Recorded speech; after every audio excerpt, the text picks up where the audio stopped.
तो hello guys, welcome back. तो भाई आज की वीडियो में हम सोलो लेवलिंग के चैप्टर नंबर 22 को कवर करेंगे, लेकिन उससे पहले भाई चैनल को सब्सक्राइब, वीडियो को लाइक और भाई कमेंट ड्रॉप करना तो भूलना मत। तो शुरू करते हैं। तो भाई जैसे कि हमने देखा था कि जो सूहो है वो भाई अपने अंकल जीनो से मिलने के लिए जाता है और भाई मिल भी जाता है। तो आज के चैप्टर की स्टार्टिंग में हम ये देखेंगे कि भाई कैसे मिलता है। तो भाई चैप्टर की स्टार्टिंग में भाई हमें एक गेम के बारे में बताया जाता है जो भाई बहुत ज्यादा ही फेमस है और भाई इस गेम का नाम है ब्यूटीफुल वर्ल्ड। और भाई इस गेम को बनाया होता है आजिन सॉफ्ट ने, मतलब कि हमारे जीनो की कंपनी। और जैसा कि भाई हमें पता भी है कि हमारा जो जीनो है वो भाई अच्छी खासी फैमिली बैकग्राउंड से बिलोंग करता है। और भाई जब सोहो एंटर लेता है यहाँ पर लोग पूछते हैं कि क्या तुम ही संग सोहो हो। सीईओ मतलब कि अपना जो जीनो है वो भाई सोहो का इंतजार कर रहा होता है। ऐसे तो बहुत ज्यादा हैरानी वाली बात नहीं है, बट भाई सबकी याददाश्तें जा चुकी हैं। तो ये भाई फर्स्ट टाइम होता है कि सोहो जो रहता है अपने अंकल की कंपनी में आया होता है। तो भाई लगभग यहाँ पर सभी अवेकन थे, मतलब सबकी पावर्स जाग चुकी थी। यही सब सवाल भाई हमारे सोहो के मन में चल रहे होते हैं। तो इसका जवाब देते हुए जो भाई एम्प्लॉय रहता है कहता है कि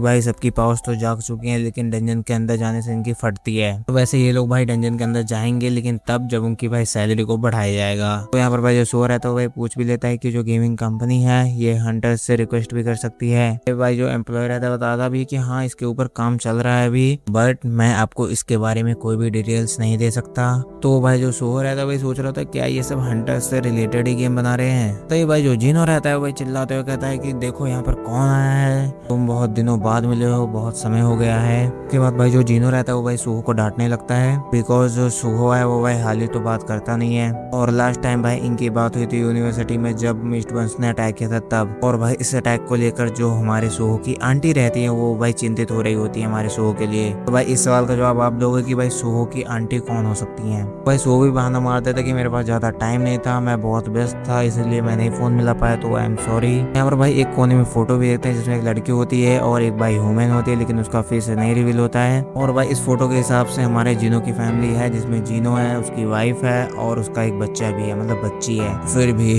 हम जब पिछली बार मिले थे उससे तुम बहुत ज्यादा बड़े हो चुके हो। तभी भाई जो सोहो रहता है अपने बैग से कुछ निकालते हुए अपने अंकल को देने जा रहा होता है। तो ये होता है भाई बिजनेस प्रपोजल सोहो के तरफ से जीनो को। इसके आगे का थोड़ा सा सीन भाई आपने लास्ट चैप्टर में देख लिया था कि जो जीनो है वो भाई समझ जाता है कि सोहो रेड में जाना चाहता है। यहाँ पर भाई सोहो कह भी देता है कि अगर आप मुझे डंजन के अंदर जाने दोगे तो जो भी क्रिस्टल्स उसके अंदर से मिलेंगी वो मैं आपको दे दूंगा। तो भाई ये भी बात साथ में बताता है कि मैं डी से सी रैंक के डंजन को आराम से क्लियर कर सकता हूँ। जो जीनो रहता है वो भाई पूछ लेता है कि क्या तुम ई रैंक के हंटर होते हुए भी ऐसा कर सकते हो। यहाँ पर भाई जो सो रहता है वो कहता है कि मुझे अकेले ही डंजन साफ करने का तरीका मालूम है। लेकिन भाई जो जीनो रहता है वो कहता है कि क्या तुम्हें नहीं पता कि मैं भी एक अवेकन आदमी हूँ। तो जो जीनो रहता है भाई फिर से कहने लगता है कि जहाँ तक तुम्हें पता है कि मैं डी रैंक का हंटर हूँ और तुम ई रैंक के, मैं तुमसे ज्यादा ताकतवर हूँ, फिर भी मैं गेट के अंदर हंट नहीं कर सकता। और भाई जो जीनो रहता है वो भाई पूछ भी लेता है सुहो से कि तुम्हारे डंजन के अंदर जाने का क्या इरादा है। तो सुहो को ये भी कहता है कि क्या तुम्हें ऐसा लगता है कि तुम्हारे जो मम्मी पापा हैं वो किसी गेट के अंदर बह गए होंगे, और अगर ऐसी बात है तो मैं अभी भी हंटर्स को इस काम के लिए लगा के रखूंगा। तो भाई जीनो के इतना कहने के बाद जो सुहो रहता है अपने मन में कहता है कि मुझे पता था कि ऐसा ही सीन कुछ होगा। तो भाई यहाँ पर जो सुहो रहता है मन बना लेता है सच सच बताने के लिए। तो भाई एकदम सीरियस टोन में कहता है कि अंकल दरअसल मैं एक ऐसा जागृत व्यक्ति हूँ जो लेवल अप कर सकता है। जीनो जो रहता है थोड़ा बहुत हैरान हो जाता है कि लेवल अप, आउटर यूनिवर्स से आए हुए कुछ मॉन्स्टर्स इस दुनिया में छुपे हुए हैं, मुझे उन्हें रोकने के लिए अपना लेवल अप करना होगा। साफ शब्दों में कहूँ तो आउटर यूनिवर्स के अटैकर्स को रोकने के लिए मुझे डंजन के अंदर जाकर लेवल अप करना होगा। तो भाई सुहो की बात सुनने के बाद जो जीनो रहता है कहता है कि तुम क्या बकवास कर रहे हो, क्या तुम सोलो लेवलिंग प्रोजेक्ट के बारे में बात कर रहे हो। यहाँ पर भाई जो अपना सुहो रहता है भाई हैरान होता है कि सोलो लेवलिंग। भाई जो सुहो रहता है भाई जीनो से कह रहा होता है कि क्या तुम मुझसे कैमरा प्रैंक कर रहे हो, तुम इस तरह बात करके अपने अंकल को डराना चाहते हो। जिनो ये भी कहता है कि जो तुमने अभी कहा ये एक सिंगल प्लेयर की कहानी है, इस गेम को मेरी कंपनी बना भी रही है। उसके बाद जिनो भाई फिर से वही पुरानी कहानी सुनने लगता है कि एक ऐसा अवेकन व्यक्ति जो लेवल अप कर सकता है, तो ई रैंक से एस रैंक तक गया और उसके ऊपर लेवल तक भी गया। भाई जो सो रहता है मन में सोच रहा होता है कि क्या ये कहानी पापा की है। भाई जो जिनो रहता है भाई मजे ले रहा होता है सो कि तुम मेरे साथ प्रैंक नहीं कर पाए, तुम्हारे अंदर एक्सपीरियंस की कमी है इसीलिए नहीं कर पाए। तो भाई हमारे सो की दाई वाली जो गोली रहती है वो भाई बोलती है कि तुम ऐसा क्यों कह रहे हो, के अंदर पिछली दुनिया की धुंधली यादें तो कुछ होंगी ही। भाई जो जीनो रहता है वो भाई बीरू को देखता है और भाई जो जीनो रहता है वो भाई थोड़ा सा घबरा जाता है। उसके बाद भाई जो बीरू रहता है वो भाई जीनो को कहने लगता है कि तू साले पिछली दुनिया में मेरे किंग का सेवक था, मेरे किंग ने जितने भी फाइट लड़ी उसको पूरी दुनिया ने देखा।